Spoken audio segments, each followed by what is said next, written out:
belajar terus. Pelajari suamimu. Suami saya marah kalau saya begini, oh saya nggak mau lagi kayak gitu. Suami saya senang kalau saya begini, oke, baiklah saya akan kerjakan hal itu. Suami saya paling senang kalau saya giniin, dah kerjain. Suami saya nggak senang, paling marah kalau saya bicara seperti itu. Oh ya udah, jangan bicarain. Itu yang harus terus kamu kerjain. Gimana caranya biar suami saya kalau lagi marah nggak tambah marahnya? Pelajarin teman-teman, pelajarin. Sama halnya suami kamu juga belajar nih, istri saya paling marah kalau begini nih. Ya udah dah, saya nggak akan marah lagi. Seorang suami juga harus terus belajar. Kita berumah tangga nih sama-sama belajar. Makanya saya aneh banget kalau ada orang udah kawin 20 tahun nanya sama saya, Ustazah, gimana cara ngadepin suami saya? Lah suami-suami kamu. Kalau saya ditanya, Ustazah gimana cara Ustazah ngadepin suami Ustazah? Itu saya tahu. Dia suami saya. Tapi kalau kamu tanya tentang suami kamu, mestinya yang paling tahu adalah dirimu sebagai istrinya. Tapi kok saya nggak tahu ya Ustazah? Nah, saya mau kasih tahu nih, penting, dengerin saya. Kenapa kamu sampai nggak tahu apa aja kesenangan suami kamu? Kenapa kamu sampai nggak tahu? Padahal kamu udah nikah 20 tahun sama dia. Kamu masih belum tahu juga suami kamu tuh marahnya dari apa, senengnya dari apa, keselnya dari apa. Kenapa bisa kayak begitu? Saya kasih tahu sebabnya. Cintamu kepada dirimu sendiri jauh lebih besar daripada cintamu kepada kebaikan-kebaikan dan surga. Kamu terlalu egois, selalu memikirkan tentang kesenanganmu sendiri sampai tidak punya waktu untuk memikirkan kesenangan orang lain yang sejatinya adalah kesenangan yang dapat membawamu kepada surgamu sendiri.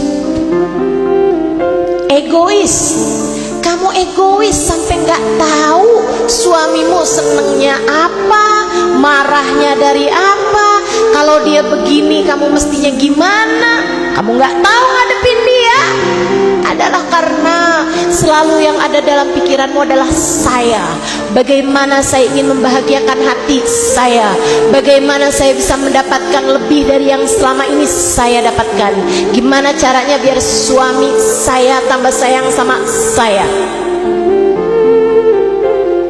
Selalu saya yang kamu pikirkan. Aku yang kamu pikirkan.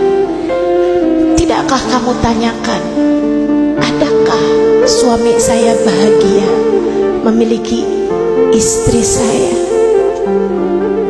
Miliki istri kayak saya nih, suami saya seneng gak ya hatinya? Pernahkah terpikirkan pada dirimu, apakah suami saya ingin di akhirat bersama dengan saya? Siapakah saya di hadapan suami saya?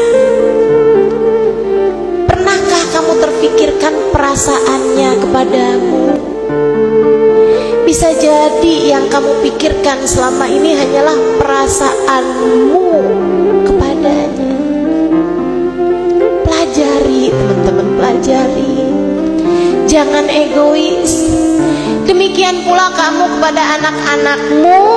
Kamu tuh selalu aja dengerin mama, dengerin mama. Ini saya adalah mama kamu. Surga kamu ada di bawah telapak kaki saya. Kamu dengerin omongan mama. Kamu kalau nggak dengerin omongan mama, kamu durhaka.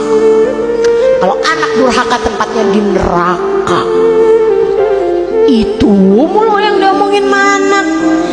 Pernahkah kamu bertanya pada dirimu, ibu-ibu ibu sekalian, seneng gak ya anak saya punya ibu kayak saya? Gimana ya perasaannya terhadap saya? anak saya nggak bisa milih dari ibu macam apa dia lahir. Kasihan anak saya. Pernahkah terpikir bagimu, kamu bagi anakmu adakah perwujudan dari kasih sayang Allah, ataukah satu bentuk ujian dari Allah buat anak-anakmu? Yuk, ibu-ibu sekalian saya muliakan, biarkan suamimu bisa dapat keridhaan Allah tersebab dirimu dengan rasa syukur, bukan dari sabar. Biarkan suamimu bisa masuk surga karena kamu, karena kesyukurannya, jangan karena kesabarannya. Oh, kamu masuk surga nih karena kamu sabar ngadepin istri kamu. Ya kan kamu gak mau kayak begitu. Jangan sampai anak-anak kamu tuh Allah Subhanahu wa ta'ala memasukkan mereka ke dalam surga karena kesabarannya menghadapi ibunya. Apalagi kalau sampai anak kamu masuk neraka gara-gara kedurhakaan kepada ibunya. Jangan sampai dua-duanya. Akan tetapi jadikan anak-anakmu adalah anak-anak yang kelak bersama denganmu masuk ke dalam surga Allah Subhanahu wa ta'ala sebagai hamba-hamba terbaiknya Allah. Mereka masuk surga karena kesyukuran mereka memiliki orang tua seperti dirimu. Jadilah kamu sebab kesyukuran hamba-hambanya Allah.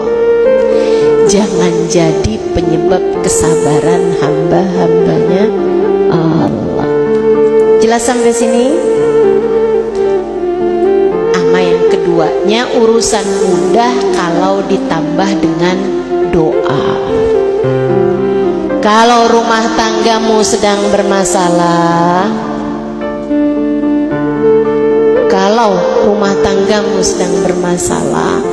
kencengin doa, bukan kencengin marah. Kencengin doa, bukan kencengin emosi. Dahulukan doa, jangan dahulukan kabur dari rumah. Tiap ngambek aja kabur dari rumah, ntar berapa hari kemudian pulang, gak malu? Ayolah teman-teman, kencengin doa. Doa, minta sama Allah. Minta sama Allah, ya Allah, ya Allah, ya Allah, tambahkanlah dalam hati hambamu ini ya Allah qanaah. Tambahkan dalam hati hambamu ini ya Allah keridhaan. Tambahkan dalam hati hambamu ini rasa syukur. Tambahkan dalam hati hambamu ini rasa sabar.